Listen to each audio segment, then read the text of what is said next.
Welcome into the Press Row Show, the #1 rated pregame, intermission, and postgame show this side of the Mississippi, the other side of the Mississippi, and of course, south of the Arctic Circle. I'm Russ Joy. This is Anthony SanFilippo. Bundy is here. He's an absolute beaut, and if you were wondering if Bundy was going to be alive after playing in last night's alumni game, the correct answer is yes. He is still with us. Thank God. I don't know what we would have done without you. Like I tell people, there ain't nothing in this world inside that can kill me inside of 30 days. All right, that's been tried and tested. You look pretty good though. I mean, like you were moving around pretty well. I mean, you said you felt better. You feel better than you thought you would feel. Actually, guys, I'm not lying. I went home last night and it was just a nightmare. I was on the couch. I couldn't lift my right shoulder. Left one went up halfway, and I took a couple of Advils and I got up this morning and I feel 75% better than I did last night. That's a long way to go. So. It was a great night. Guys, you did an amazing job, both of you. I'm so dumb, I forgot to stop in after the game. That tells you where my physical state was at. I was so darn happy that the clock hit zeros and we won that I just danced right off the ice. Left my partners hanging. We sent intern Andrew to look for you. We were like, where the hell's Bundy? And then you know what happens, right? Then you get your old teammates, and next thing you know, there's 12 guys in the sauna, right? And you're just telling old boy stories from back in your days playing, and and then I just forgot about you guys, and I love you both, and you know what? And there he is. Good job out there today. Big win last night for the boys. He's asking if you're sore. Yeah, I'm sore, Hilf. Dan Hilferty, who just did a great introduction for Mark Recchi for the great stuff. Induction into the hall. He's unbelievable. Like Hilf, like he comes down there, and this is a guy that's a basketball guy in a different world, but he's come down. It feels like he's been here 15 years. Yep. And he's gotten to know everybody on a level that most people just don't have that nature to do. But he's down there. I mean, what a unbelievably great guy, and the team they have together.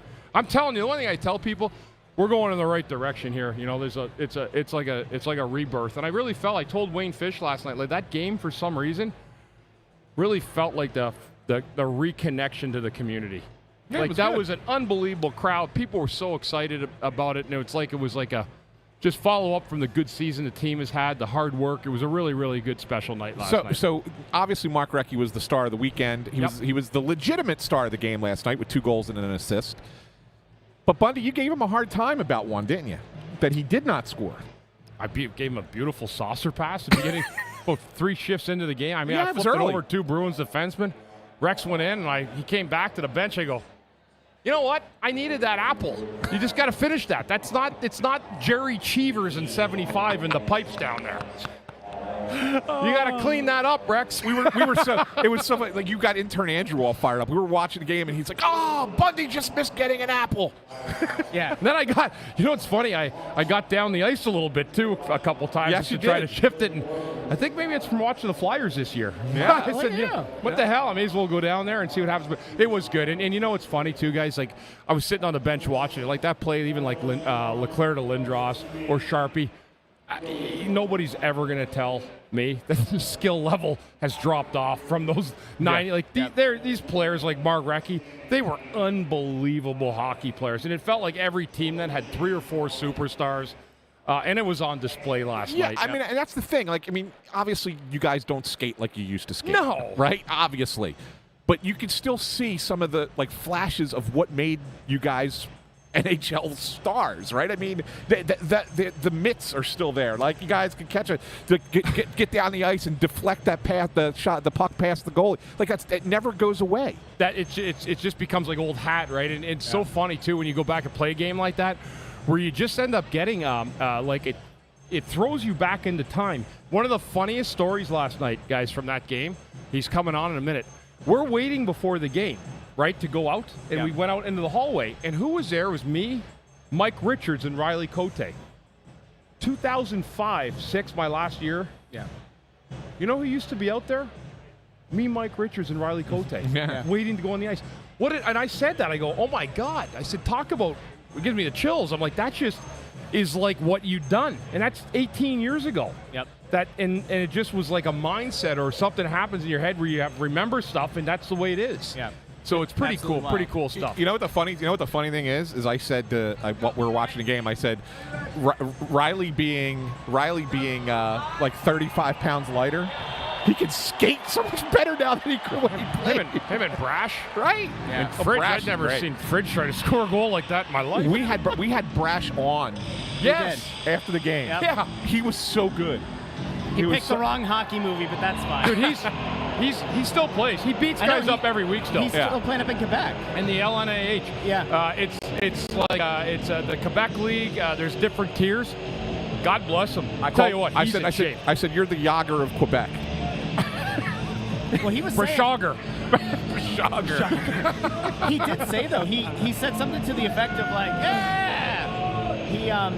he said something to the effect of like, it really does help that he's still playing. Like Sure. he felt so much better than a lot of those I guys. last skated night. 3 times, excuse me, before I went out last night. It made all the difference in the world. I mean, Makes sense. it's not a huge difference between like going blind on the ice, where you haven't skated at all, Yeah. to try to adjust your hips and your skating and your feet. Yeah. Getting out a few times, and even Johnny Leclerc said it last night, actually helped, just to get used to not falling or to put your balance back, and that's really what it's about. Yeah, I talked to a couple of guys about that yesterday, about how much they got back out and how many. And, obviously you said there's a few guys who are playing, but there's a lot of guys who just don't, who don't skate at all or whatever. And it's like, yeah, I got out a couple times, feels okay. And then after the game, they're like, oh no. Most guys, I think, that have had long careers do not play. Yeah. A lot of them don't play. Yeah. If you played probably plus 500 games in this league, I don't know necessarily if you're going to be out playing, all those games. Is it afterwards. just that like you're mentally fatigued from the game, or like why is it that you think so many guys just kind of they get to 500 games and then they're good? Well, I just think it's so much commitment. Like, it becomes a career, right? So Yeah. when you leave your career and then, getting dressed, getting stretched, getting prepared mentally to get out and practice. It's so all-encompassing. It's not like you just tie your skates and go play. So I think what happens is, and then when you've been to the top, it's really, most NHL guys will tell you if they played, it's the worst going out and playing in a beer league, because you get guys that go runs at you and they still think they got something to prove, even though we're plus 50. Yeah. Just so you guys, just a quick update. Just got a quick message. Richie's on his way. He'll be up here within 10 minutes. Okay. Within Okay. 10. So Great. I know The that we game- originally said 12:30, but he got a little backed up. listen, So within 10 minutes. Puck drop for this game probably isn't going to happen until about 108. Yeah. So we've got some time here on pregame. So Mike Richards will be with us in the next 10 minutes or so. And I think it's going to be a lot of fun to have a chat with him. I know that you got to talk to him over the last couple of days. And Ant and I were talking about it last night. It's just about what a nice opportunity it was, I think, for him to feel the appreciation from the fans, because the way that trade went down, it felt kind of dirty in a way. Like, it felt like the fan base never really got to kind of give the appreciation, and the player never had the chance to really soak that in. What do you think this meant to him? We're going to obviously ask him, but did you get any insight from him about how he felt going into last night? You know what? And I said that, like, thinking to myself afterwards, what he's a what could have been for Philly, for me. Like, and I already knew what he was. The guy was a pure winner. Like, he just, everywhere he went, he won. Yeah. And I really felt like that was going to happen here in Philadelphia. But management at the time felt that they needed to make a change. They were coming off the heels of a real bad loss to Boston, 4 straight after coming back the year before. Yep. But Mike Richards did what Mike Richards does. He went on and played, and he won 2 Stanley Cups with his good buddy Jeff Carter. Both of those guys were teammates of mine in my last year, so that's the last tie to my teams is Richie. So that's why it's special he's coming on today. I loved him when he was here, just a great young guy, and now he's getting up in age. He's almost near me now, so we always feel like equals again. Wait a second. No, He's not that no, close. he's Is he not. 40? 38. 38. He's Well, closer. 14 years, all right. He's closer. Yeah, he's like closer to my He's age. closer to Russ than he is to us. Yeah, Which but now what I'm makes- saying which is also when you're makes me done, you're feel done. old. Yeah, but see, him being 38 also makes You me look- feel a little bit old, because but you- I'm now at the age when when I would play video games, I would trade off the players when they'd hit like 32, 33, because I didn't want to give them that last contract, and I wanted to sell high. And now I'm like, well, my time. I am going to now officially announce I am officially retiring From professional sports. Okay. So I'm That's no good. longer draft eligible. Yeah, it's It's good. funny, we were saying last night, even Patrick Sharp and Richie, who looked really good. Like, Patrick Sharp was excellent last night on the ice. Like, Yeah, he looked yeah. good. Well, what's funny is he retired like 3 or 4 years ago, he's telling me. Yeah. And even his last 2 years in the league, he was done. Like, you play at that pace and that tempo, Yeah. and it gets old. But that's how good he was last night. To think that he, at one point 3 years ago, was no longer available to play in the league because he was done. That's something. I got to ask you, Bundy, if you saw, we had some of our fans were down. Intern Andrew put the comment up. This is what reminded me. Some of our fans had signs right along the glass for you last night. Like there were 6 little signs right in a row. There were 2 that said Bundy Bomb, number 6 in your program, number 1 in our hearts. We know what we get from our fans. I love that, and thank you. You know what it was? I had people here. I couldn't even find them in the game. It was so packed. Yeah. It was. And if you're not looking around or didn't know, but thank you so much. Yeah, we're on the. We put pictures up on the thing last night. I love it. Thanks, It was guys. wild. Yeah, I did. I saw them on Absolutely the wild. thing. Yeah. It's pretty awesome. It was neat stuff. Really cool stuff. Here he comes. There he we comes. go. All right. There he Mike comes. Richards is here. Mike Richards is hopping on the Press Row show here in a second. We can try to get to a comment or two, a question or two. So if you're out there and you want to send over a message to Mike Richards, you'll likely see it here on the screen. But we're excited to have him. So here we go. Yeah. All right, folks. Welcome to the program. The program officially begins. And this is what we've been waiting for. We've been, I know that the ceremony ran long, but we've been waiting and just kind of spitballing, waiting for you to get here, Mike. Mike Richards joining the Press Row show. Thank you very much for being here tonight. Yeah, no problem, guys. What's this whole weekend been like for you? I mean, just to kind of finally come back. Yeah, it's been fun. It's been I wouldn't say surprising, but I've been looking forward to getting back here. Looking forward to seeing everybody. Last night's game was awesome. Seeing everybody in the dressing room, guys that I played with, guys that played before me. So I was expecting that it would be awesome, and it's kind of went above and beyond kind of the expectations that I had, how much fun I would have, and how much I would enjoy being back on the ice. And it was pretty cool. Can you take us through just a little bit how this all kind of came to be, to get you back this year? Yeah, honestly, I've been wanting to come back. A few years ago, there was an alumni game with the outdoor stadium series, or maybe the Winter Classic. Yeah. And it's just tough where we live to get here. It's a drive. It's 2 flights, and it starts adding up with the days. So we're down in Florida now. It's a quick 2-hour drive or a 2-hour flight, and the timing just worked out. It was nice to come back. Richie actually lives next door to Santa Claus. Yeah, People don't basically. realize. I didn't realize that. Well, Richie, Yeah. I told this story on the show before. I said I remember the summer that you got traded. Yeah. I had reached out to you, and I was like, I was staying up at a cottage in Ontario, on Lake Kashikwigamog was where I was at. And I remember texting you saying, "Hey, I'd love to catch up with you, do a story." And you're like, "Oh yeah, come by if you're up here, come by." And then I entered the address into the GPS. It was like an 8-hour drive. I was like, "Well, I can't do that." Yeah. So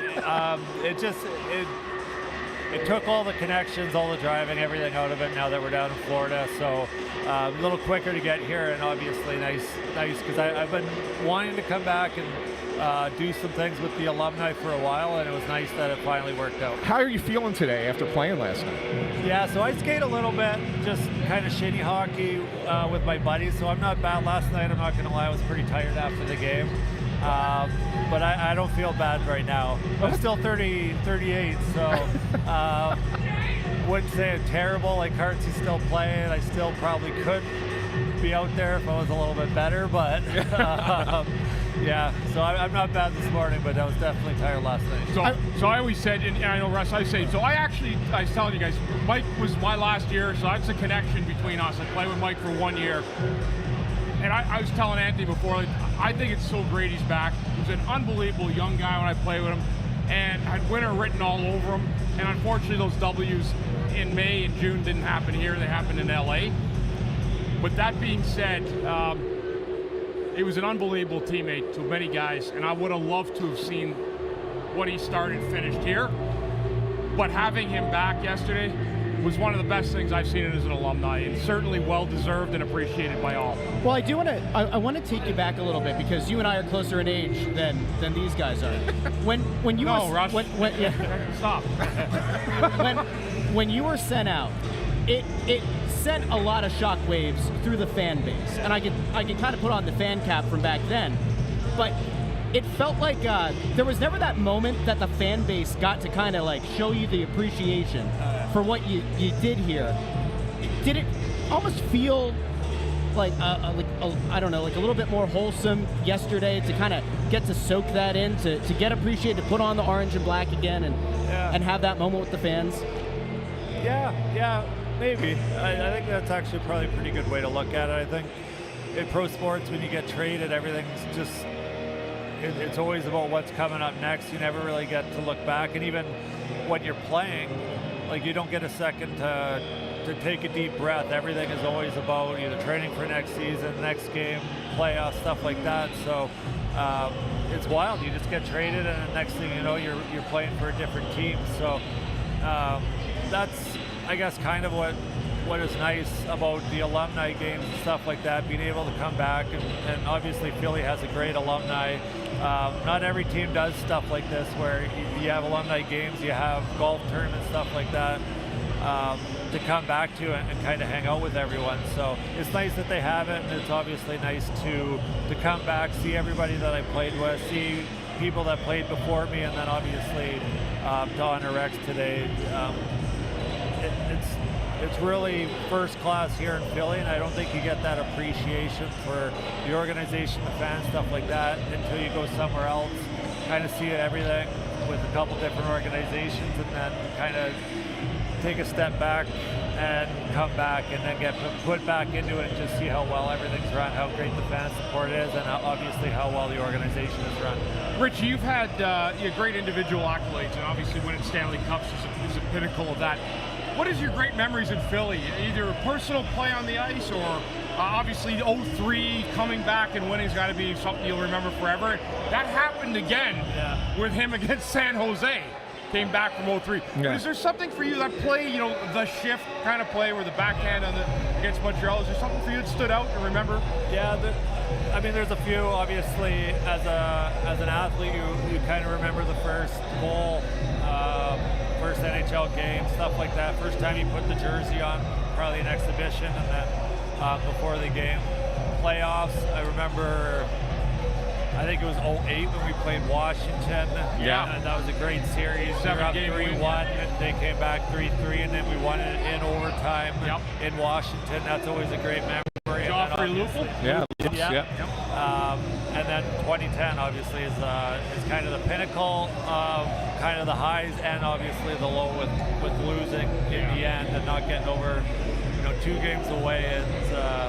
It's a tough pill to swallow. And even last night, seeing the video tribute to the 74 team and seeing how much they're embraced and how much they're supported here still, and to be 2 games away.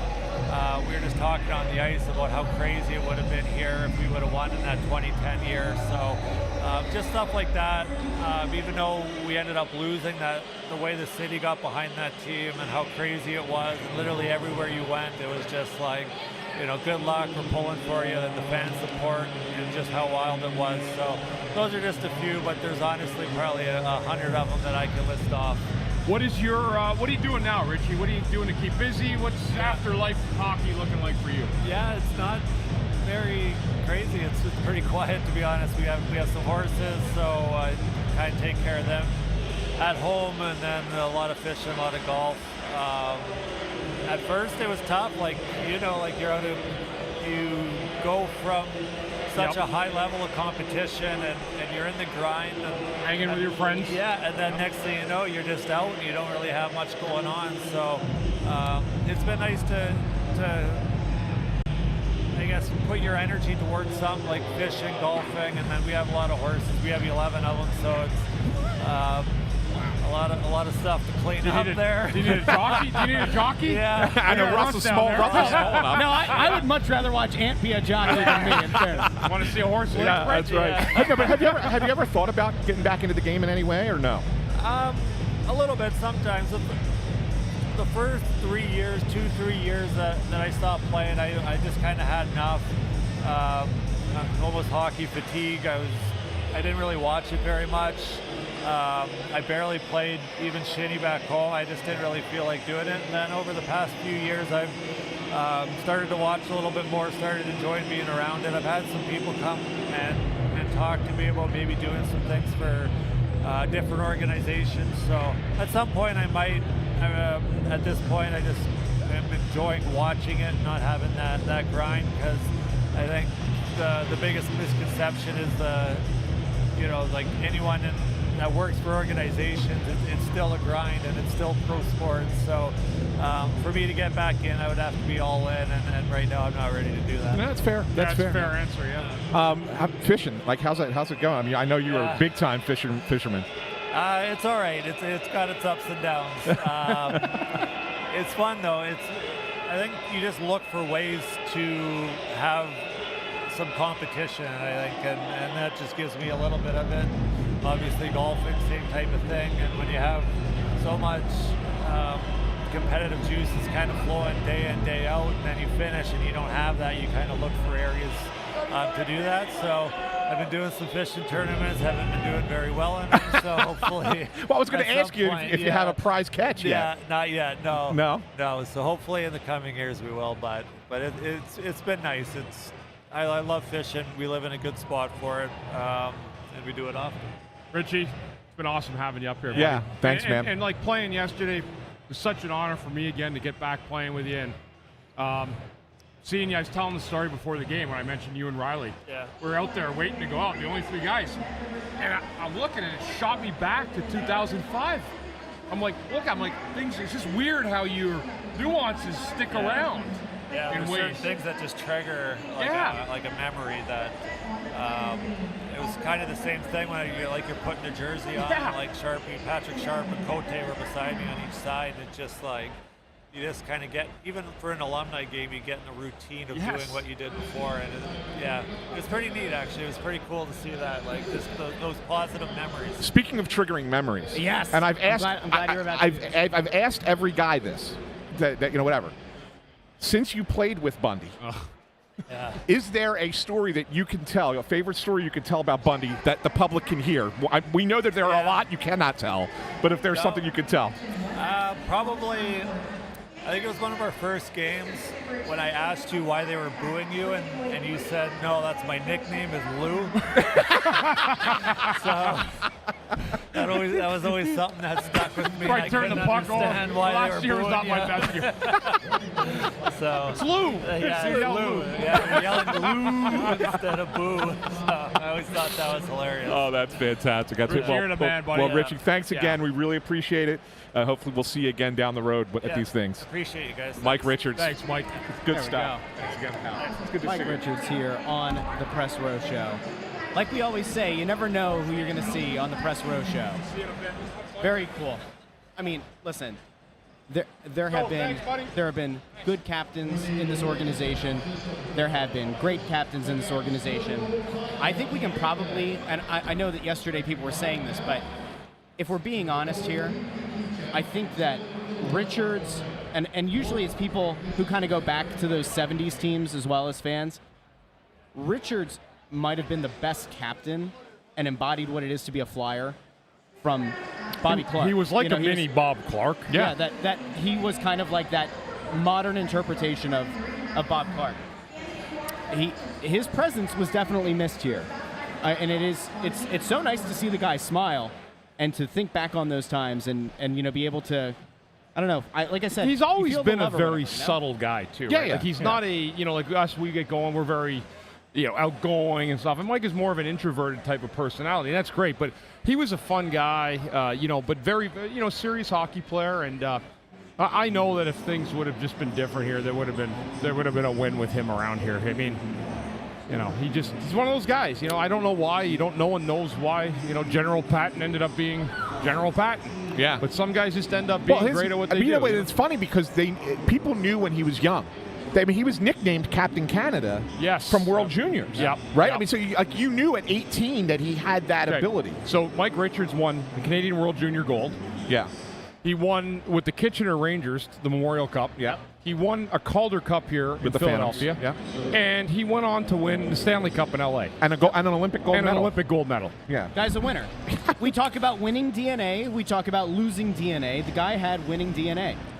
Yeah. He did. There's just no. Yeah. There is an unquantifiable intangible that he brought, and again, it has not been replicated. Like the thing is, like, Ant, think about this. Is there another guy that started in this organization that was sent away and found the same level of success that Mike Richards did? I mean, Jeff Carter. I was gonna say you could say Carter. But like I don't know if people looked at Carter as that same kind of Patrick Sharp, leader. Dennis Seidenberg, Justin Williams. I don't want to say anymore. Yeah. Sharpie was Sharpie. He won the cups with Chicago, and Justin Williams was one of. I mean, that's the one that always sticks out to me. Like, that's the guy that you really missed out on because he was such a winner. Yeah. I mean, he was such a playoff winner and a great guy. Yeah, great. All of those guys were great. But I mean, like, really, he was a locker room guy. He was a leader type, and he was one of the most clutch players in the postseason ever. Guys, let's. I know it's been a great alumni weekend. There is a game today. Is there? There is. It's the Boston Bruins. We got to talk about this. Who are 6-1-3 in their last 10. Yeah. And what do you got on this game today, pal? Boston good. Philly reeling. Philly need win. Yeah, this is a tough one, though. This is a tough one. I as much as I want to think that there can be some emotional build-up off the weekend and have it close out really well before you go into the All-Star break, I just think that this Boston team is a tough matchup for the Flyers. They are one of those teams. Look, the Flyers are really good 5-on-5, right? Yeah. But so is Boston. Yes. Yep. And that's the thing. It's almost like, the Flyers can beat other teams by being better 5-on-5. I'm not sure they can be better than Boston in 5. They may be in the game, and maybe I'll be proven wrong. But I actually think that the Bruins are a tough matchup for them. I'm going to pick the Bruins in this game, and I'll give my score first. I know we said Russ had to do it the whole month of January. I'll give you my score first. It's fine. All right, go ahead. So I was talking to your buddy Rick yesterday, and he said 5-1, and I said it's going to be worse. And he said worse, and I said it'll be the same spread, but it's gonna be more goals. I think this is a 6-2 game. Wow. I don't see it. I understand the idea of like wanting. This team does not necessarily do, and in fairness, the last few years, they don't typically do the pregame ceremony, hype up, and that leads to like a hot start and a great game. I don't see it tonight. So going around the locker room, the alumni guys playing around the weekend, there was 2 nights. And if you just I didn't go around polling, but guys talk about the team because we watched the game 2 nights ago from Bullies. Yeah. I would say it's probably a little less than 50% of the guys feel that they're even going to make the playoffs. Yeah. Okay. So that's really, and then, some guys that have been around. So that's where, if I heard that would be enough to get me fired up to do it. But this is not a good spot today. No. This is not a good spot today. And I'm going to say Boston in a 4-3. Yeah, my score was actually going to be 3-2. I actually think it's going to be a low-scoring game. Yeah. So you are going to stick with 3-2? The problem is Pasternak. Right 3-2. Pasternak torches his team. He does. He kills them. He kills the Flyers. He kills them. And so does Marchand. Well, I mean, look, I'll say this. If the Flyers take a bunch of penalties, as good as their penalty kill has been, this is another power play that you don't want to screw around with. You do not. Right? So, I mean, that would be that could end up adding to the total. But I think that the Flyers are going to tighten up tonight. Yep. I think they're going to play a tighter game. A 4-3 Flyer, 4-3 Boston. I go 4-3 Boston. I go 3-2 Boston. You say 6-2. 6-2. You said Boston. 6-2. And intern Andrew, I think, is going to be the one guy that goes against us. He says 4-3 Flyers. 4-3 Flyers. Intern. You're Andrew. picking first next time, all right? Drug testing. No. Intern. You're picking first next time. No, you cheated. No, he did. He showed it to us. He actually showed it to us before. earlier. He did, believe it or not. He did. Believe it or not. Oh, by the way, intern Andrew figured out what it was that he said on last night's show that was setting me up for a very inappropriate joke, but because it was the Press Row show, I couldn't say it. He texted it to me like late last night. He went back and listened to it. Bundy, it's something you would have picked up on right away. And I took everything in me not to make an inappropriate joke, and he texted me at like 11:30 last night, and it was the one sentence that he said, and he's like, I found it. Good on him. You're still not going to tell everybody what it is. No, because people have to go back and listen to it. It's the Press Row show. It's a family-friendly show. I just want to note that intern Andrew did the homework and went back in and he found it. But you're not going to tell you what he said. I mean, we don't have to make the joke, but at least give us a line so we can maybe try and figure out where your head was. There's not a clean way to make that joke, is there? I'm not saying make the joke. What did he say that went on the air? If I say it, then you're going to... No. Now, Okay, I have no idea what you're talking about. This is typical Russ. let's talk about This this is game. typical Russ. Let's talk about around this something. game. Yep. We still got some time left here. Quite a bit, actually. It's all a delayed start. Yeah, 8 minutes left. Urson's in net, correct? Well, who else is it going to be? Well, they're going to put. I mean, Cal Peterson needs some work, doesn't he? I think there's enough time for Sam Urson to get a break after this game, Yeah. so he will be in goal today. Yeah, they got 9 days off after, but let's Nah, man, listen. Give the guy a break. Russ, I'm in a ball breaking mode today. You know, listen. I've already called you a jockey. Yeah. I'm a little bit too tall, believe it or not. Jockeys are usually 5'1", 5'2". You're too thick. Well, that's true. I need to lose some weight. Gotta lose Thanks some weight for to do that. Oh, I can tell you what my kids said about you last night. You ready for Oh, this? this is funny, Bundy. You'll like this. So my wife had the 8-year-old and the 7-year-old watching the game, and they were like, "Why are all the guys so old and slow?" And my wife's like, "Well, this means a lot." She's explaining who all the players are, and and then they see you, and they go, "Huh, we thought Bundy was going to be a lot fatter." So, in fairness, you're apparently a slimmer-looking guy on the ice. Slimmed down since Jane. I cut out all, Yeah. well, except for the soda here today. But I gotta share this too because people will love this. All right, go ahead. So I texted my girls last night and said, hey, they play Navy today at 5 o'clock down in Baltimore, and I texted them last night. I said, hey, did you happen to be able to stream the game? And my Ava said to me, my second daughter said, I'm looking at the front here. You're going to be hurting. I said, oh, I'm hurting now. She goes, you guys didn't even skate fast. She goes, SHIT was so slow. I go, what do you mean? No, it wasn't. I said, she goes, yeah, it was. I said it was fast as hell. She goes, Dad, it was so slow. Yeah, you think you were fast. You were dragging like you were playing with a sack over your shoulder. All right, so my kids still break my stones for going out and That's playing. good. That's good. That's good stuff. Hey, by the way, one thing we didn't talk about with this game today is a return home. You think we'll have a video up on the board at the first stoppage for JVR? James Van Riemsdyk back in the building with the Bruins. I forgot about that. You know what? Listen, I know Russ is saying he was a good guy. He was a great guy. He was a good dude. You know what? Problem with JVR. And again, do I love the way he played? No. Yeah. Right. Nobody did. But that doesn't mean he's not a good guy and didn't score some goals and contribute here in a lot of ways over the years. He should get a video. He was the Flyers' #2 pick, and they should give him a little tap today. Yeah. He'll get a video. It's not, and you know what? That's not an egregious one either. He had 2 stints here. Like he's a good dude. He was a good dude in the locker room. It's not his fault. He was part of that 2010 team too. Yeah. And Right? he was scored the first goal in the comeback against Boston in Game 7. There was one year where he was the most dominant playoff player I saw. Yeah, I remember that. 1 year. It was unbelievable. Do you remember that? He was unreal. There were chants in the building of JVR. Yep. It was so. We were like, oh my God! You know what he's it on is, the next level right now. Bundy. So as an observer, I want to know if it's as frustrating for you as a player. JVR was a big guy. He looked like he should have been a prototypical power forward. He looked like a guy who should have been not in the Leclerc cut, but certainly he's no John Leclerc. Yeah. But should have been a guy who was willing to get in the dirty areas. Play that style. Play that style is what I mean. And he didn't do it. Is it as frustrating as a guy who's a teammate of that kind of guy to be like, what you said to McKinnon a few years ago about, like, if I were you, if I had your gifts, I would have had 100 points a year. Yeah. Like, is there a moment where, like, as a teammate, you go, like, damn, man, like, you should be better than this. Like, you should play this more advantageous style. You could be so much more successful. So it's interesting you say that, Russ, but the problem is there's guys that you can't change who they are sometimes, You can force change to a certain degree with players, but you can't make them something they're not. Okay. It's like telling. Go ahead, Ant. No, I just got an update. Zamula is out with an illness. Oh, no? Late scratch. Is that Bigger Zamula? 60 and another? Are they going to Mark Stahl, or are they just going to leave it at 6? Hold on. I'm going to try and get the... Anthony SanFilippo. He's on our intrepid reporter. Oh, by the way, Michael Layton lit into Anthony last night. That was great. And it was a great moment. They're going... well, that's a great question. I don't know if they're going to go to 11-7 or if they're going to put Delorier in the lineup. They haven't said yet. I'm trying to think Boston. So. I mean, if they... Yeah, the problem is it's good to have those guys early in the year, but when games get like this, it's harder to play those guys. Like Delorier, you know, because there's not much fighting, and as you come down the home stretch. Interesting. Very interesting.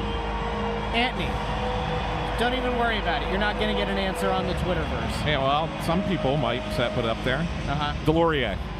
Delorier's in? Delorier's in. Okay. So back to 6 and 12 and 6. 12 and okay. 6? Yeah. Wow. Delorier, not Stahl. Wow. So yeah, I mean, this is going to be an important game. Boston playing their 3rd and 4. And the Flyers, boy, they have to have a good start today. That's really the key to give themselves a chance. Good stuff. We got our predictions in. We have an idea of how this game is going to go. Bundy, let me throw this to you. If the Flyers are to have a chance in this one, which we don't seem to think that they ultimately will pull this one out, what do they have to do in the first period to put themselves on track to have a chance against a more Stay out of the penalty box. Just so you know, Bundy, that was an alternate way of asking how important the first 5 minutes of the game are. No, it's not. It was the whole first period. So for the whole first period tonight, the key is going to be really stay out of the penalty box and get the pucks out of your zone and into the other zone as efficiently as possible. Easier said than done, but you got to seal that top line off with Pasternak. You've got to get pucks out of the zone, and the best way I always say it, if you're when you play a team like Boston, try to keep them in their zone. It's easier said than done. The Flyers, I think, part of the problem, one of the things that has been plaguing them in this 4-game losing streak has been they've been a lot of one and dones. Yes. Down in the other end, like they get down there, and then they get one opportunity, but they don't keep keep it going, and then it comes right back out the other way. Mm-hmm. And they're not that they're getting hemmed in defensively or anything like that. They're just not creating enough offensively. That's giving them the opportunities to put pucks in the net. So I would assume tonight, Anthony, they're going to be funneling a lot more people to the front of the net on rush plays. I think the Flyers got a little bit too cute in some of the games. They're not a cute team. They need to just always remember who they are at this point in the stage of who they are as a team. We'll have to talk about Owen Tippett. Seeing, he had the press conference today about the new contract. We want to talk about that deal. Well, it's a hell of a deal by the Flyers, I think. I that could have been easily another $2 million, 7.5 to 8.2 somewhere. I mean, I think that's an incredible deal. Fair. We'll get into that during one of the intermissions. Don't forget, we'll be back here first and second intermission. Is Tippett in today? No.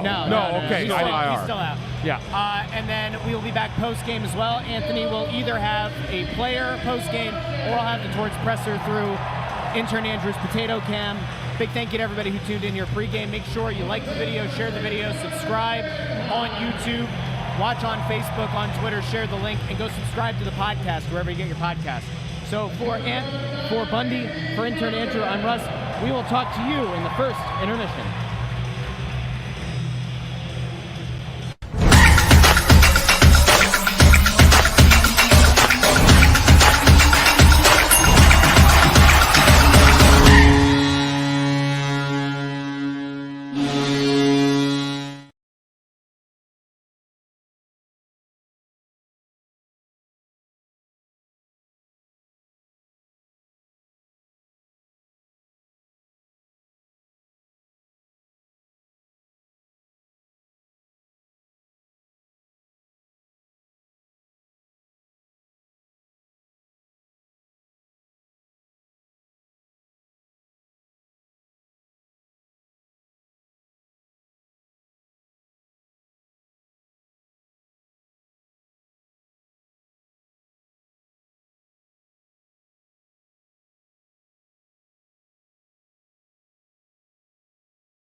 Holy shamoly, I left it up there just in case you somehow missed it. 4-0 after the first period.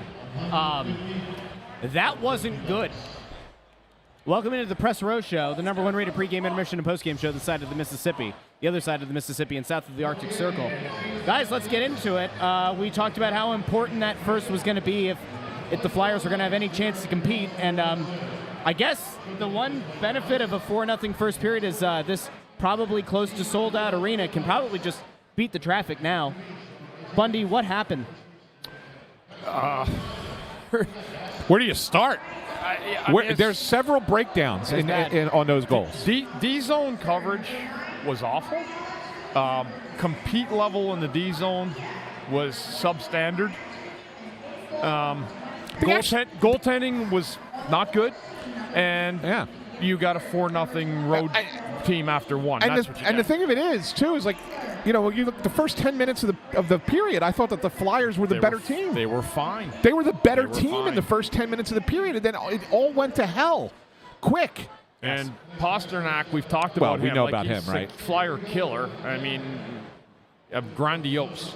But, I mean, that's just, you can't play like that. That's not what we've seen. And that's, I'll say, it's the worst period of the year. Yeah, and look, I mean, like, if you want to look at, there's two goals that I really want to look at, right? I mean, because you can't really do anything about the double deflection. I mean, that's just, it is what it is. Yeah. Those kind of goals are going to go in sometimes, and you can't do anything about it. I don't think that was a bad D-zone play on that goal. And the first one, the first one wasn't great, but I mean, like, at the same time, Pasternak is just a special player, makes a special play. The second goal bothers me because that's McAvoy's goal, and there's no coverage on that side. And my initial reaction, I'll admit I was wrong. My initial reaction was because I looked at the replay and I saw Travis Sanheim was kind of in a little bit of a no man's land kind of thing, but it really wasn't his fault. And Bundy pointed it out. That's coverage from the forward, and it was even worse was Joel Farabee on the play, who was just kind of there, like standing there, and McAvoy just comes down the back door. I mean, you can't blame Urson on the goal because he's McAvoy's uncovered, but my goodness, where's the coverage there? There's zero coverage, and even like losing battles, like Pasternak's a very elusive player, but you got to get a body on him, and you got to battle. Yeah, like the fourth goal to finish the sequence. That was the next one. I mean, he almost falls. He stays in the fight with the puck. He's got the puck. He just wills himself to find a way to get it to the front of the net, and then he ends up scoring on another bad rebound play by Urson where it's squeaked back out. But I mean, 4-0 against the Bruins. Good luck. Well, and the bad play by Urson there is not that he sits there and go, oh, my God, the goalie should have made the save. The bad play is the puck is right in front of him.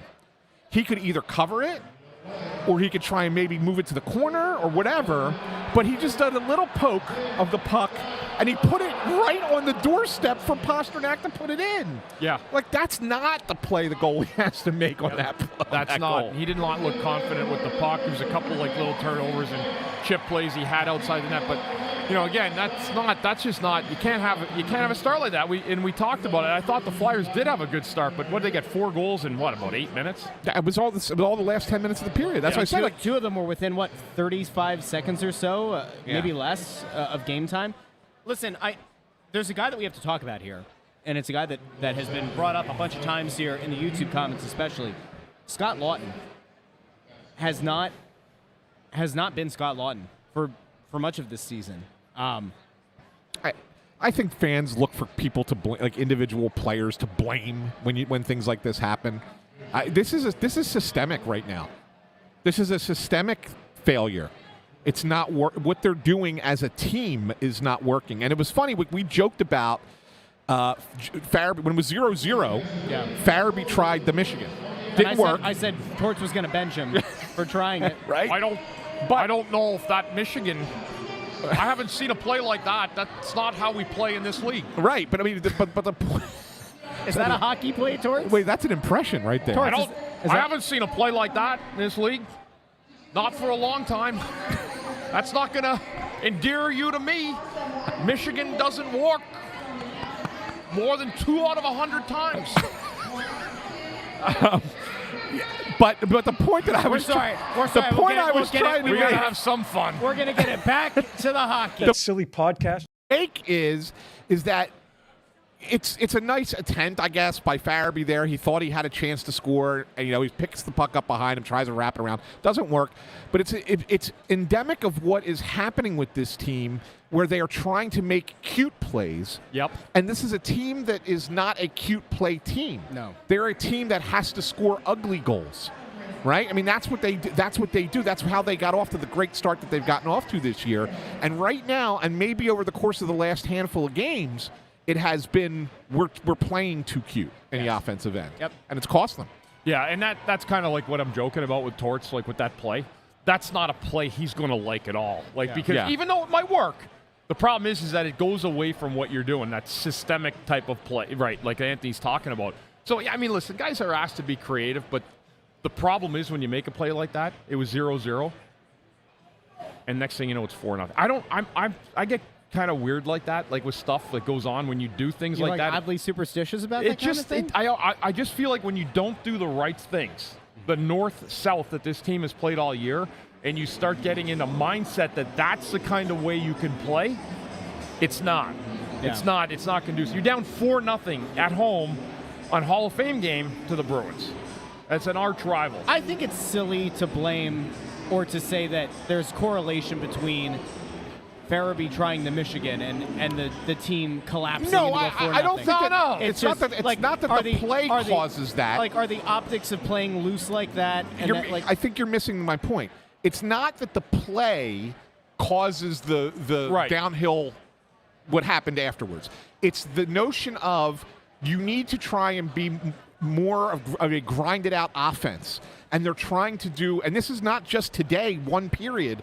It's an example, it's a microcosm of what has been ailing this team over the last 5 games now. Right. In the sense that they're not creating, they're one and doneing it. That's a chance. So he makes that play, doesn't score on it, the puck immediately comes down the other direction. Not saying that it led to a goal, but what it didn't do is it didn't say, okay, you do a wraparound and try and stuff it in on the goalie. Even if the goalie makes the save, covers the puck, you still get an offensive zone faceoff and maybe another crack at it. By doing it the way he did it, it's a one shot, one chance, and then it comes back the other direction. That's where the mistake is. All right, so counterpoint then. That's exactly. People are saying you're right. It has nothing to do with Farabee. Yeah, it's a team thing. Yeah. So trust me when I tell you this. I've played enough time in this league. It just what it does is it sets a wrong precedence, and it tells you that that's the way we're trying to score on Boston, rather than what Anthony said: hold the puck, wait for help. It's hard to score goals. You see how Boston did it? Okay, so they scored goals because they kept the puck, they waited, they were patient, and they made very decisive plays with it. So counterpoint. Let me do a cross-sport reference. When you're playing against a team that has more skill or is more talented, what do coaches in the NFL occasionally go to? They go to a trick play to try to catch the opposition off guard. But it's different in hockey. It's just different. There's no trick plays. You're trying to catch the goalie off guard with that effort. What does that say? Come over. Andrew, grab it. Andrew will grab it. Andrew's supposed to be on this side. What does it say? Can you guys help me try and get my Recchi jersey signed? Your number 1 fan.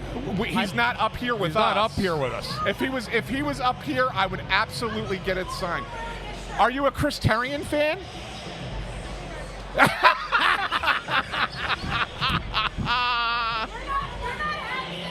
You know what? If you just close off the top of the 6, it looks like an 8. Have a great day.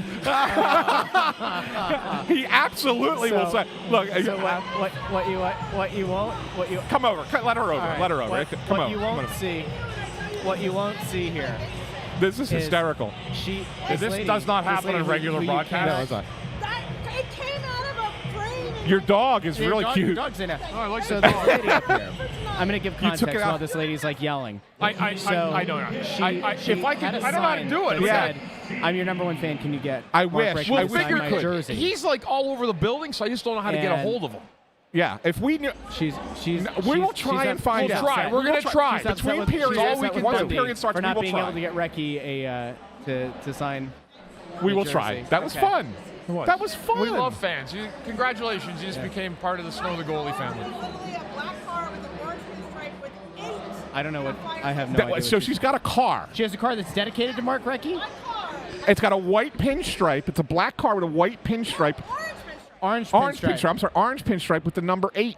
This on the doesn't happen pinstripe. on any other show. That's fantastic. Only on the Press Row show.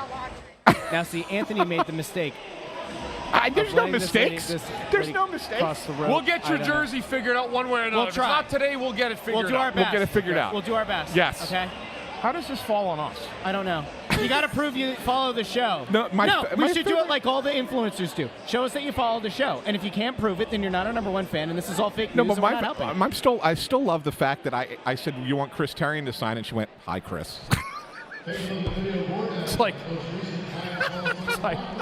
yeah, let me get that. Give me the jersey. Let me run around the building for you and help you get that thing signed. was so fucking great. That's, That was so freaking that's great. next. That is next level stuff. Okay, I don't even remember what we were arguing about before. Talking I'm just about the looking at Bruins some and, stats. That's It all. was about, like attempting the Michigan. Let's now somebody else is yelling at Bundy. They won't stop. People just won't stop yelling at Bundy. Yeah, I know. We're not doing a show. It's fine. It's fine. We're not doing a show. You know? We can talk. It's all right. We can talk. Okay. Now she looks like she likes Bundy. Big fan of Bundy's. See, she likes Bundy. Big fan of This is a Bundy's. different lady. Different who's, lady like, who's a talking big about fan of Bundy Bundy's. play. She used to go and watch the softball games. Oh! The team would play down at the in Stone Harbor. Yeah. Yes. The softball. Okay. Flyers alumni softball. All right. There you go. There you go. That's great. What are you trying to show me? I'll have to show it to you later. Now scroll up. Why do I have to scroll up? Because I want you to see it because we can't bring it up. Just don't click it. Can't do it. Russ, come on, man. Russ. The YouTube comments are out of control. I haven't seen a comment section like this since that guy was in here talking about his hamster a few weeks ago. All right, let's get back to the game at hand. It's bad. Is there anything the Flyers can do to make this less awful? There's 40 minutes left in the game. They're not coming. They're not coming back. What about Colorado? They were down. They were They're not down coming 5-0 to Detroit, 6-0 to Detroit, and came not back coming and or was it 5-0? 5-0 not and coming came back and lost and got the extra overtime. Lost 7-6. They're not coming back. Well, probably not. But you're asked the question, and I'm trying to give you an answer, and You're just saying- you're just dismissing the You know answer. what would be good? Huh. The Flyers scoring the next goal would see what happens after that. Yeah, you come out and score right away. It's 4-1, okay. and then you get it to 4-2. If it's 4-2 after this period, are they in the game? No. Real quick, I don't know if this is going to happen, but if you're asking for optimism, there's some there. Okay. Not a lot, but there is. There should be. I have a question about the crowd today. So it's a mostly sold out crowd, if not officially sold out. There are a lot of Bruins fans here. A lot. Are you guys surprised? No. Because No, because the tickets go on secondary market, man. You put the tickets out on anybody who's imagine who has those tickets, right? And they put their tickets up on the secondary market because they're looking to make a little bit of money out of it. Yep. And the Bruins fans want to come down. It's a Saturday afternoon game. It's an easy trip down from Boston to Philly. Hey, let's go check out a Bruins game down there. Buy the tickets on the secondary market. It's what happens. They're a really good team, so of course they're going to travel well. Their fans are going to travel well. If the Bruins were the Ottawa Senators, in the standings, and they were still in Boston, do you think that many Boston fans would be down here? No. So that's the reason. I mean, it'd be no different when we talk about how all Philadelphia fans travel really well, Eagles fans travel well, Phillies fans travel well. Well, do they travel as well when the team sucks? probably not. Right. Yeah. So that's the point. Yeah. So it's not embarrassing that there are that many Bruins fans in here today. I don't think it's ideal. It's not great, but it's not embarrassing. I'm surprised insofar as this isn't the Rangers game last year. No, it's not that bad, but it is. Go look at the Flyers game. It's like a 60-40 game. I think it's more. You should see how the Flyers that. fans travel, Russ. Yeah, I believe it's it. unbelievable. I'm more than merely that. pointing out I that say this it's about 25%. This fan base has done a very good job this year. Yeah, it's about 25% Boston today. I think it's more. Nah. I do. Nah. It's been very loud. Wait till the Flyers score a goal, and then you tell me it's not. I don't even think it's 25. I think it might be a little less than that. Yeah, it's loud not enough when they score because no one in the Flyers is cheering. Right, you hear it because they're going to celebrate, but it's not. The Rangers game last March, that was more than 50% of the building was New York fans. It was a road game in the Wells Fargo Center. That was a problem. That was bad. This was not There's bad. the present! What is it? This must be Ogie. See, I did not want Ogie this. is here with the picture. I did not want this of photo. Ant in the banana No, hammock. we are not We're putting not this putting up. that on the stream. We're not putting it on the stream. We're gonna have to talk to you in about 2 minutes. Yes. Hang tight. We are we'll about chat. to finally meet the guy who Behind has Corn been Pop. who's been harassing us as Corn Pop and Ogie, and he doesn't look anything like I thought he was going to look at all. That's so funny. But I'm excited. I can't believe that guy's carrying that picture around with him. He's carrying it around with him with pride, by the way. Yeah, I know. I hope he's not showing it to people. Listen, I meant to ask you guys and to have this conversation. We could do it now. The Tippett deal, 8 years, $6.2 million. You guys were talking about the fact that you thought that it could have gone above $7 million a year. Bundy, I think I even heard you say maybe it could have gotten to 8. Absolutely. You think so? Mean, yeah. I mean, if you for an 8-year deal, I'll tell you what, that's a hell of a deal for. Happy for Owen. Great money. It's a really fair deal for the Flyers. Ant, what do you think? I think it's a phenomenal deal for the Flyers. I mean, think about what that value is going to be 4 or 5 years from now with the cap going up every year. Yeah. Like, that's why it's a great value. I mean, if he's a 30-goal scorer, which he's going to probably be this year, and then you say that at least every year going forward, you're paying $6.2 million for a 30-goal scorer for the next 8 years? Yeah, I mean, Pretty good. Assuming that he blossoms into the consistent 30-goal scorer, and considering how the cap is going to be going up, I saw a few people on Twitter, complaining that you didn't have to sign him this early. I know that there have been a couple of injury concerns and everything, but this was a fluke injury. This isn't a history. No, and this is a day-to-day. He'll be back. I promise this. I will promise this. If he ends up being that consistent 30-goal scorer, you're going to look back at that deal and go, He will play their next game. You know who's unhappy about it? Keith Yandel.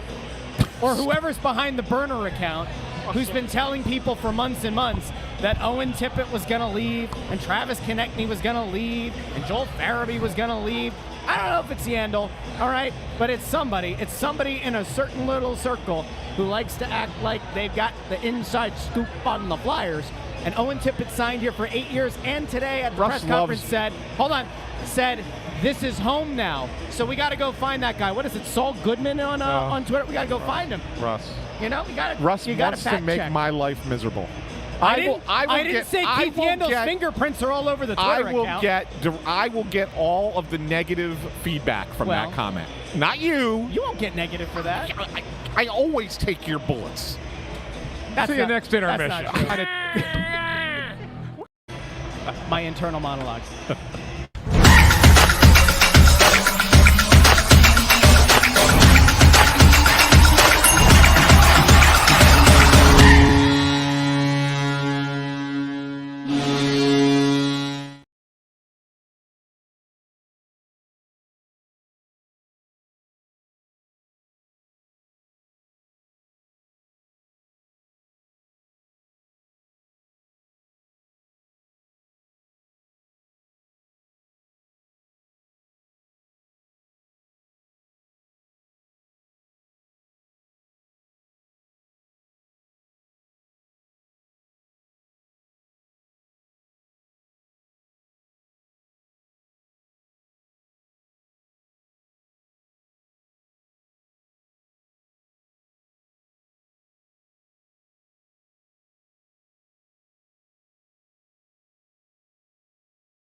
Flyers scored. So we can all feel good. They won't be shut out tonight. Welcome into the Press Row Show, the #1 rated pregame, intermission, postgame show, both sides of the Mississippi and south of the Arctic Circle. We have not confirmed that we are the #1 pregame, intermission, postgame show north of the Antarctic Circle. But things that are cold. Your team, your town, your Philadelphia Flyers. Another period, more goals. Tyson Forster, a nice moment, especially for a guy who has not had the scoring touch for quite some time. That was a nice goal, a little positive to find in that period. But Ant, are you kissing the mic? What has happened? Your face is so close to it. Should the Flyers kiss this game goodbye? Or how are you feeling after that second period? I'm going to play a game of Jeopardy with you guys. I'll give you the answer. You give me the question. Okay. The answer is 114. How many? I'll take how many minutes it took between Flyers goals. That would be correct. That would be correct. 114 minutes between Flyers goals. That's unreal. They shut out against Detroit, and going back to the game before, right? We didn't know it, obviously, here tonight, so it took some time. They got the goal. What I was saying when they said they need to score a goal, they needed to score one like the first 2 minutes of the period.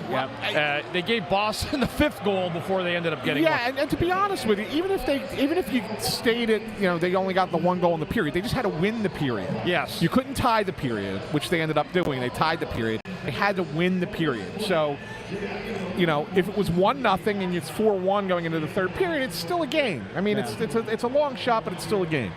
Now 5-1, you're not coming back from a 4-goal deficit in 20 minutes. We're going to just be kind of going through the motions, I think, here in the third period. So, I still think, and I know what we talked about it in the first intermission, but I still think even after Forster's goal and right before Forster's goal, they're just trying to do things that they shouldn't be trying to do in the offensive end. His goal was a toe drag move, right? It was cute. Yeah. It was a nice play. I'm not play. trying to take anything away from it, but it's constantly that and not getting guys to the front of the net, get shots, and create rebounds. They never seem to do that anymore, and that's what made them so successful early. That's exactly right, Anthony. What they did was against the grain, and the grain was keeping it simple. This is a north-south team as they're constructed right now. Forecheck hard, make life difficult on the other team when the puck's in their zone, and do a really, really good job of getting pucks out of your zone. And they haven't done a lot of that. They put a lot of work in early. But the last, this is the 5th game.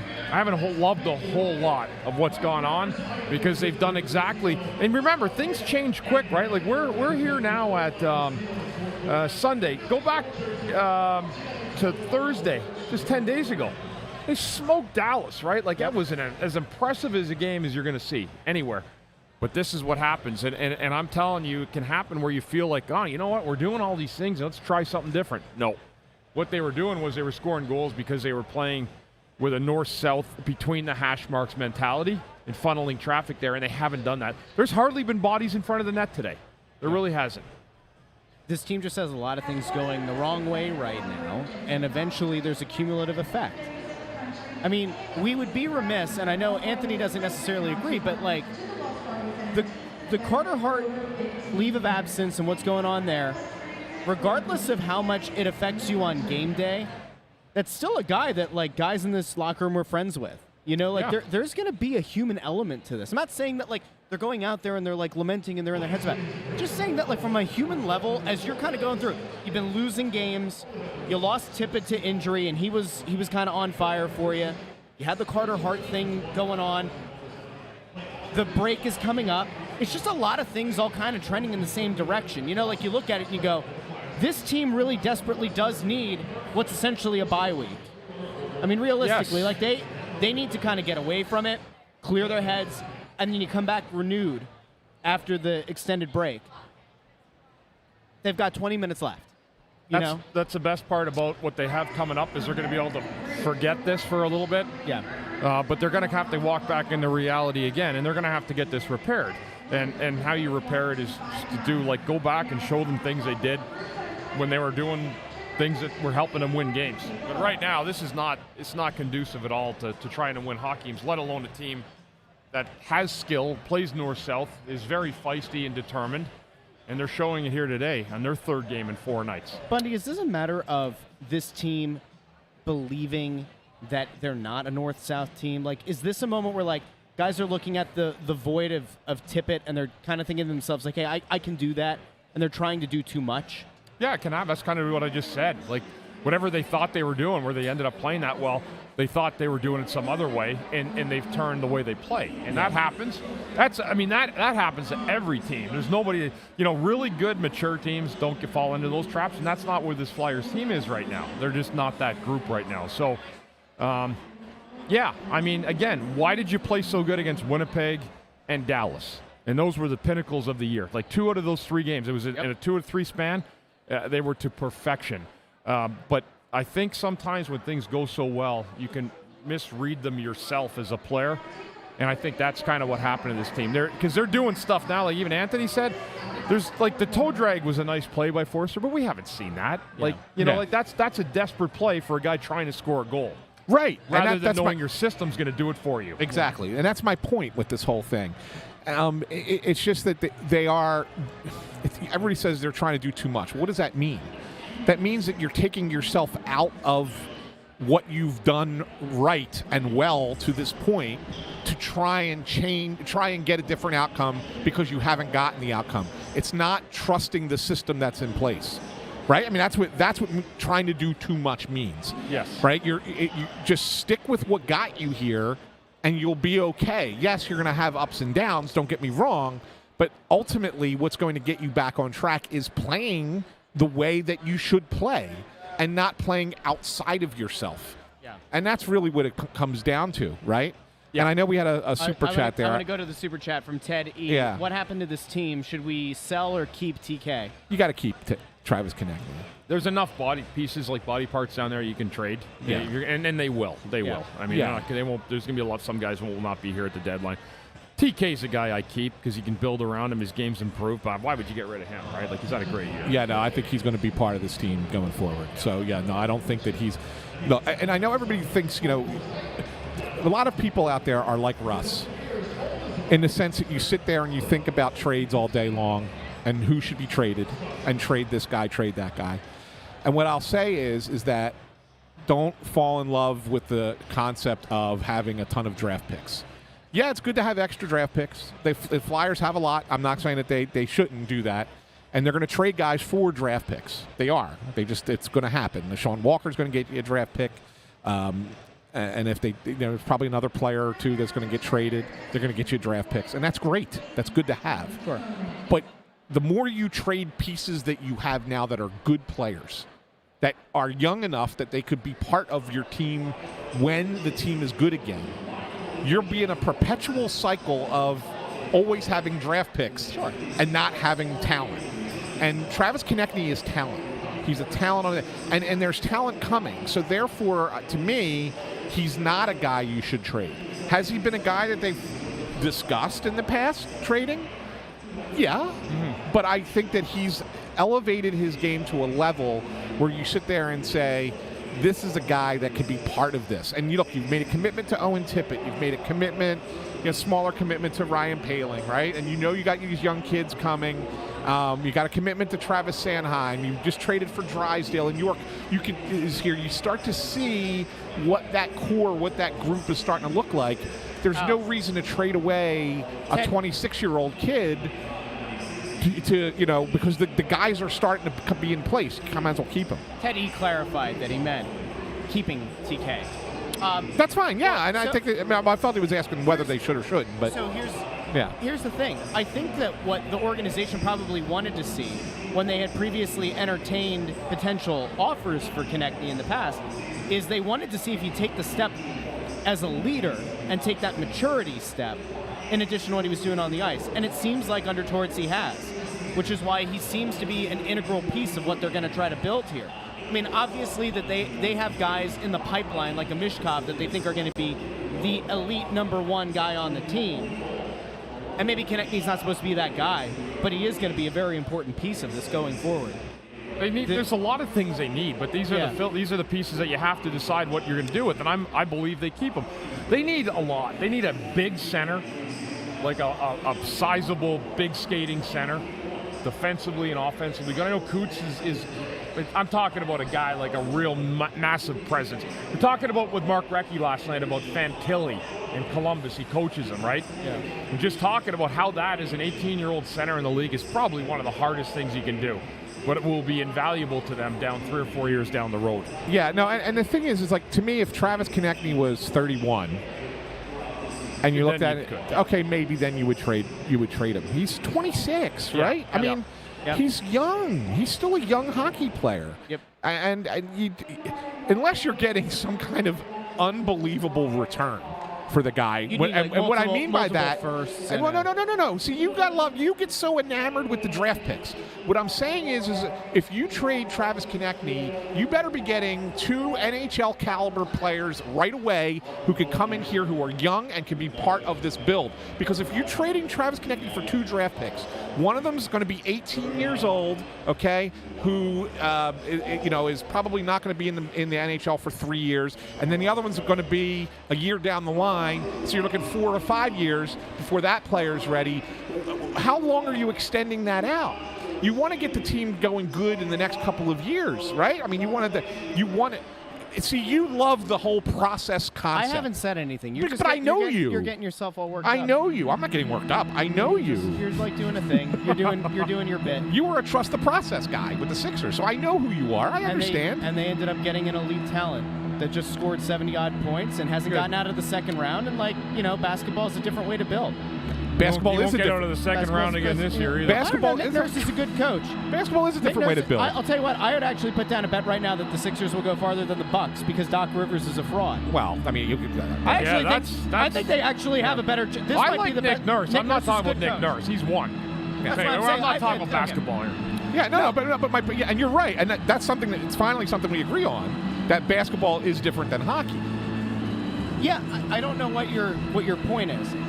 If a team were to trade for Travis Konechny, it's probably a team that's looking to make the postseason. So I don't know what kind of contending team is going to send you back 2 young players. Is my point. Like I see it more. There's crazy things happen at the deadline. I know that they do. I mean, if Danny gets an offer for Konechny that is so ridiculously insane, they have to consider taking it. Sure. But you asked us what we thought if they think he's a guy you keep. I say yes. Yeah. But there's also some dumb people out there that may just actually give you what you think, and you end up fleecing them, and you have to move on. I guess I look at it like this. Claude Giroux was able to fetch you a change of scenery guy in Tippett that had kind of not worn out his welcome. It didn't live up to what a lucky promise. thing that ended up being. It really did. And to get a first-round pick out of it. And I guess my point is, like, if there's another team in the league that thinks, hey, Travis Konechny helps us get over the hump, takes us from being like a middle-of-the-pack playoff team to the upper echelon, I don't see you being able to, like, go out and get better than that, is my point. So I'm talking about, like, maybe 2 later first-round picks is, like, what you're looking for if you're the Flyers, if you think that, hey, this is going to actually be that 3 to 5 year and not the 2 to 3 year that it looks like it could be because some of these guys are developing. But, like, I didn't try to take us down the hypothetical trade route, Anthony. No, you didn't. I didn't. For once, it wasn't my fault. No, it was somebody else. You're right. It wasn't you, but I just know your line of thinking. That's all. Straw man. So sad. I want to take a look over at the questions, comments, and concerns really quick because a lot of people are saying they would not trade Konechny under any circumstances. The name that obviously keeps coming up is the guy in Anaheim. Dude, they traded Gretzky. Yeah, Of course. Again, but you have to get something. You would have to get that value in return. Yeah. Like, you would have to get something in return. Sure. I mean, you can't just say, "Oh, we'll take a couple of draft picks and thank you very much." I just don't see a scenario. Like, I know that the idea here, obviously, if this kind of stuff continues for the next few weeks, if you're seeing this team kind of regress to the mean where we kind of thought they would be, then it's going to make the decision to trade some of these guys a lot easier. You know, like we've talked about this all year. If a team is making a push for a playoff spot, you owe it to them to let them try to make that push. If the wheels fall off and this continues to be the norm and things start to look more like the rebuild that the fans were told about at the beginning of the year, I think it does make it easier to potentially sell off a Walker, a Wheeler, like, could you see a scenario where they, I said Wheeler Sealer. Could there be a scenario where there's a team that thinks that Scott Lawton is not broken and can be part of a playoff team? Like, I don't know, but as you get closer to deadline, I think Scott Lawton's a guy that can get traded. Yes. Yeah. I think Sean Walker's a guy that can get traded. Yes. I think Nick Sealer's a guy that could get traded. They'd like to sign him, but I think that Danny's going to keep his options open going up to the deadline with him. Yes. I think players along those lines are the kinds of players at the deadline that are going to move. You rarely move guys with term at the deadline. Well, here you go, Anthony. Here's a trade for you, and it's a lovely super chat from Rory. If the Flyers land the 11th or 12th pick, and Zeeve's available at 9, do you trade up? He's been climbing and could have a McCarr-like impact. Look, I will tell you, I know nothing. About I don't this guy. never I heard don't of the scout. guy. Well, no. Well, so he's going to be available in the draft, right? Is it right. Yeah. And He's an 18-year-old kid. I know the name. Do I know anything about the kid? No, I don't. We have not gotten. And- We don't and do I- junior and young And I guys. apologize to that, Rory. That I don't. I wish I could give you a better answer. What I will, how I'll answer the question is, if the Flyers see scouts like the guy enough, and they think this is somebody we can trade up to get, and we have extra assets to do that and move up a few spots to go get that kind of player who we think is going to be a cornerstone type of player going forward for the organization, then by all means. And that's why it's worth adding some things to the cupboard, right? Which is why people like me who say, hey, draft picks are valuable, it's not just about having the ability to make the pick. It's about enticing another team with those additional assets to make a move like that along the margins. Understood, and I get that. But what you don't take is an all-star caliber player who's 26 years old. That's not our conversation, though. But that's what the question was. You don't take an all-star 26-year-old and eliminate him from your roster just to get those picks that can maybe entice another team so that you could potentially move up and draft another young player. Yeah. That's what I'm saying to you. That's it. Sean O'Brien just asked a question that Bundy and I are going to talk about post-game. We've talked for the vast majority of the season about the way that this team was playing, the effort level, and how they were trying to outgrind teams. And there is a fair question to be asked on if we are reaching the end of this team being able to We'll continue talk to about do it that. post-game. We'll talk to you all post-game, towards presser, all that. Talk to you soon.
Welcome into the Press Row Show, the number one rated pregame, intermission, and postgame show.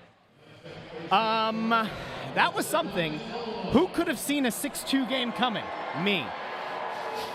Now, Nobody picked 6-2. I did. Like, who comes out and picks 6-2? It's one thing if you pick like 13-6 in a football game. Yeah. Who in the hell picks a 6-2? You do. And I know I'm you gonna- do. And I'm going to tell and you you're why. going to tell us why now. Okay. I am. Because Anthony has me a little bit pissed off. Because Anthony goes on his like high and mighty where he starts throwing the hands up. That's how you know he's lost the argument. He starts to yell. He starts to do the hands up. And he goes, "You can't have a conversation with you, Mr. Fingerprints all over the score." But listen, before the Detroit game, this Flyers team was averaging 6 goals against over those previous 3 games. 7, 5, 6. Average it out. 18 divided by 3 is 6. Anthony was like, "Oh, never put 6 goals." I'm like, well, they were averaging 6 goals against prior to the Detroit game over the 3-game span. The wheels have fallen off, and it's okay. We've known that it's a rebuild. We've talked about it all year. But this team desperately needed this break. We've talked about it through the intermissions and through pregame. What? You know, it's so funny, right? What are you seeing? This guy here put all because of Farabee tried to. See, he's not. They're not understanding what we were saying about it. And I was funny. I was just talking to John LeClaire in the box over there. He understood exactly what I meant because that is not what this team does. So when you do something like that, you're signaling to everybody else on the bench that it's okay to do that. It's not okay to do that. It's fine. It's worth a try, but it had nothing to do with Joel Farabee. It had everything to do with the symbolism of a play like that. Yeah, it's cute. It's wonderful when it works, but it doesn't usually work. What is an easier play? Get the puck around the post and try to jam it around or flush it into the crease where you can send bodies. That's the point with it. And anyone that's played this game for a long time is going to agree with the sentiment. We love one-on-one skill. We saw it in Forster's first goal tonight. It was fine. But those are not plays that this team has made this year. They've done it in a dirty, ugly way. Maybe they're out of gas. They might be. But they need a break. They got a big week coming off here. But this was a terrible 5-game losing streak with no points. I do want to have the conversation about if they have officially worn out. I want to get there in a second. My concern, and I have to imagine that this is a concern for this head coach and for this coaching staff, is you see the Farabee play, which you've taken some exception to, and took some exception to, and I go, is it delusion? Because we've had this conversation a bunch of times this year.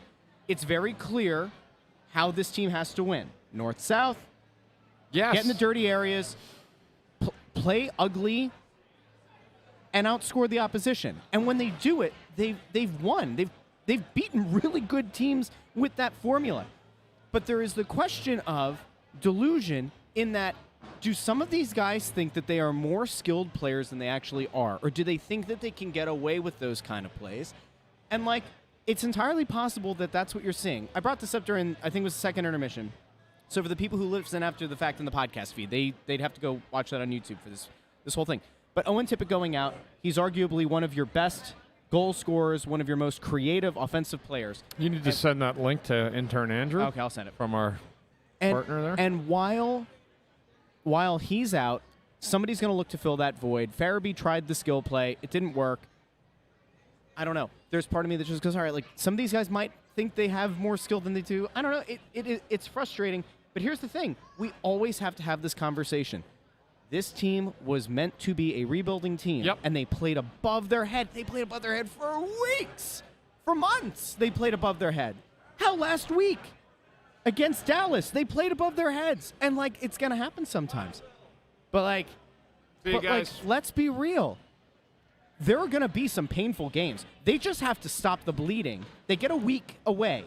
They've got to clear their heads, and they've got to come out looking stronger and getting back to what was successful when the break is over. If they don't, you're looking at what has become an annual 10-game losing streak. You've got to be careful. The thing is with this year, it doesn't have that sentiment. I mean, they'd lose 10 games last year or the year before with not much work put in. Yeah. They just go through the motions. That's not been the case this year. I mean, even today, as bad as that was, the Flyers came out and they had a pretty darn good start. It was, they had the shot advantage. They were making some smarter plays, and then the wheels came off about the 10-minute mark of the first period. And Boston's, they're unforgiving. They're going to just punish you for playing like that, and that's what happened today. But I mean, again, I think a lot of people are starting to see what we've talked about is that, you relish a lot of these wins and the good compete that this team's had this year and how devoted they've been. And that's what's made us proud of the team. See you, everybody. Thanks for coming out today. We'll get them next one. Enjoy the week or off. not. Who knows? Yeah, Who's to say? It's a rebuild, right? It's a rebuild. But anyway, we're talking about where they're at right now. But they've treated this city and the fans of this team, again, to people coming back in here, people accepting the effort they put in, and they've won a lot of games doing that. Yeah. Torts' game as a coach is a very difficult style to play. And we said it early in the year. I mean, when they were winning games, where he said, man, it is really, really hard for this team to win games because they don't have a Pasternak. I mean, they got to connect, but it's like a Pasternak light. In a lot of ways. That Pasternak is just I wouldn't put them in the same. I didn't. I called them light. Yeah, so I mean, it's like it but I mean, not even like watching them. Not quite the Wish.com version. All right. So the Flyers don't have that kind of guy that can just zip through people, zag around, and change the course of a game as he did today. So they've done it through committee. They've done it through system. And they've gotten away from that recently. They've had guys doing a lot more individual stuff. Obviously, this team has gone through a lot to process this week with Carter Hart, with everything else. Here's a perfect transition. Joseph Nasto says, do you think that what's going on with Hart could be fracturing the locker room a bit? Bundy said before it doesn't take much for something like that to happen. I think the fracture thing is a very complicated term. I wouldn't say that his leave of absence and everything that's going on, you connect all that. I don't know if fracture's the word, but I think it certainly weighs on the mind of some of these guys, for sure. Has to. They've spent in the case of quite a few of these guys, they've spent 4 years together at this level. And any time that guy goes away, like you're a human being. Right? Yeah, it's like losing a good teammate in a trade. That's the way the only way I could liken it to that is that you lost a teammate in a trade, and man, it sucks, but you got to move on. Yeah, like that's what it is. You can't feel bad for yourself because your goaltender's, been derailed, indefinitely. So you got to move on. And I saw a clip tonight on Twitter too about Torts talking to Urson at the end of the first period, and it was Brian Boucher talking on NBC about that. About like, hey, we need you. Yeah, put the period behind you because really, that's what they got. This is they're there. Let's go to Torts. Sure, John. You guys get off to a pretty energetic start to this game, and then they scored the one goal. Did you think the team just kind of let it snowball from there? Oh, I think we have chances to score the first one, which we haven't done of late. And, they score the first one after we have 3 or 4 really good chances, and I just think it affected us. That's the way I'll explain it. John, you told us, I think it was December, that you'll know what the team is at the end of January. After you win 5 in a row, followed by losing 5 in a row, do you still have a good idea of what you have here? I like our team. 2 weeks ago when we played Dallas, it's probably the best game I've seen a team play under me in a number of years. And we've lost ourselves a little bit here. I think we've lost confidence. Offensively, although I thought we generated some offense today. It's how the league works sometimes. You have some good weeks and you have some struggles. We're having some struggles now. We just got to try to put our head down and see if we can solve some problems, get better. When you came back out for the second period, it looked like you had a little bit of a talk with Sam when you went to the bench. Can you elaborate what you wanted? No. He's had to play a lot, John, obviously, over the last couple weeks. Did you feel like some of the game is just starting to get to him a little bit, or Who's Sam? Sam? Yes. I'll put this on Sam. I'll put it on Sam. But you believe he can be better, though, right? I believe everybody can be better. You mentioned the Dallas game. Obviously, you guys had a really good game, that one. Do you think it's possible that after that game, the guys maybe started feeling a little bit too good about themselves? Not a chance. Not a chance. You're digging, Charlie. Not a chance. You talked about not putting it on Sam. Is it more defensive breakdowns, and how do you correct those moving forward? Keep working at it. You had 2 guys, that were really carrying you in the first half, and Konechny and Sanheim. They both sort of struggled with it. Yeah. Is that the nature of the season, or do they need to do things? Is the break a good time for them, or? No, it's a nature of the year. The NHL. It's You're going really well, and there's certain times in the year you struggle. They're two very important people for us. We're not filled with those type of people as far as the skill. We're just not a team built that way. They're certainly trying.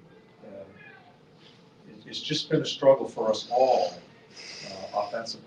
When you talk about there being a lack of confidence offensively, and you say you're not built with that kind of skill, do you think that the mistakes in the offensive end are trying to make skillful plays and not doing the things that maybe you guys did really well? Are you the same guy I talked about?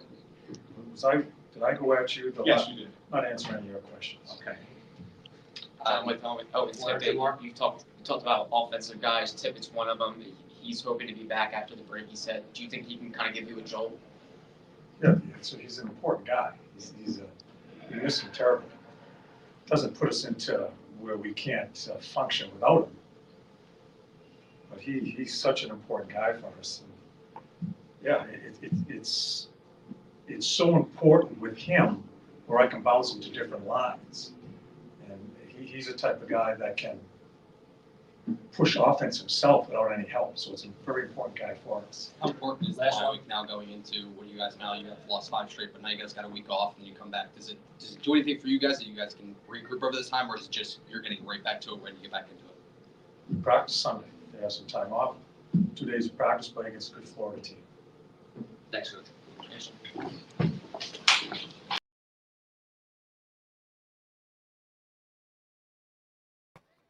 There we go.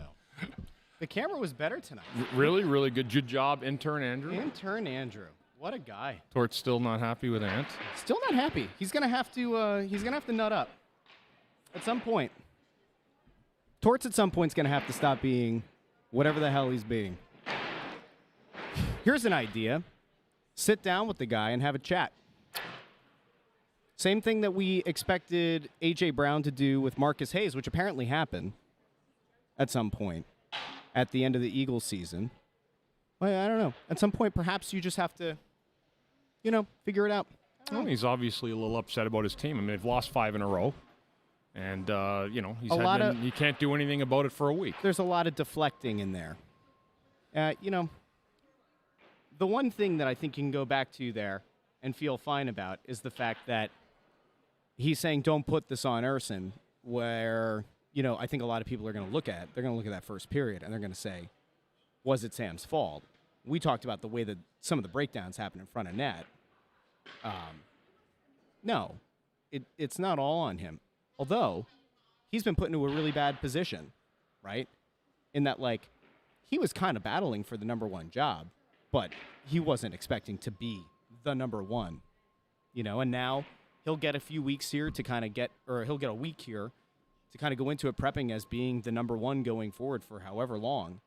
And I have to think that that's going to benefit him as a goalie he's going to have the work. Have the mindset. But remember we said last week, you never know what a goalie's going to be. Sometimes there's goalies that are good when they're in more competition, and there's some other goalies that aren't quite the same goalie when they have full control of the net.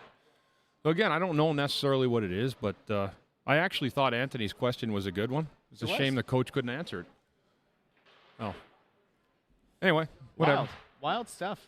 I will say that from my perspective, I enjoy it. Maybe I'll switch spots with Ant. Maybe I'll go down and ask Torts questions from now on. And we'll see. Yeah, I actually agree with this last comment. Sit down for a sit down. Whatever.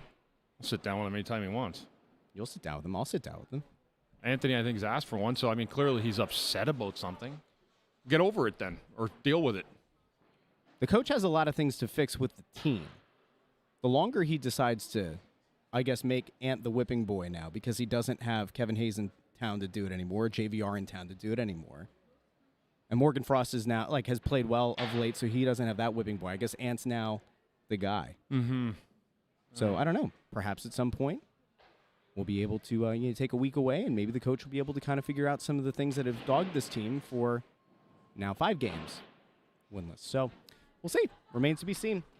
We will be back next week with a show. We'll do regular Snow the Goalie. Mm-hmm. And then, obviously, as the team gets back in action, we will we'll adjust accordingly. But a lot going on, And you got to hope that at some point things turn around for this team. They've kind of gone back to what we thought they were going to be at the beginning of the year, a rebuilding team. Remains to be seen. Stick with us. Obviously, we will be... See you in a week. Yeah. We'll probably do something maybe this week at some point. I think we'll do something early in the... I will tell people, if you've been looking in the podcast feed for yesterday's show with all the interviews, I'm going to be clipping those up. They'll be going on YouTube. We'll be putting together like a special episode in the podcast feed. I wanted to like do that justice and have it kind of sit as its own thing with all the interviews yesterday. I think we had six interviews yesterday. It's unbelievable. It was wild. It was a lot. I can't believe Dirk Helmet went after Anthony again. You know what? I think tit for tat. I think Torts needs to get away. I think he needs to get away for a little bit. I think he needs to have a little break. He needs to find something to laugh at, listen to, perhaps. That silly podcast. Or not. Who knows? Who's to say? I guess we'll find out. And listen, we're here to have fun. I'll tell you what. If I see that happen again, if there's good question asked and Torts does that again, I'm going to go downstairs. I will. I swear to you. I will go downstairs. And before Torts goes home, what he will hear before he closes the door to his car is this.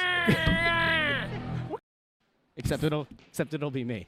All right. Anyway, everybody have a great day. We will talk to you again early in the week with a new episode. And hey, All-Star break coming up. Travis Konechny represents the team. That'd be good stuff. Well earned. Well deserved on his part. 100%. This has been good. You know what? Again, good luck to the guys during the break. We get a break. Everybody gets one. I think, honestly, God, at this point, everybody kind of needs one. And you know what? I think everybody needs a week off. And some people may even need a hug. If you need a hug, come on up here to the balcony. I'll give you a hug. Have a great week, everybody. Bye, everybody. Have a great day. Talk to you soon.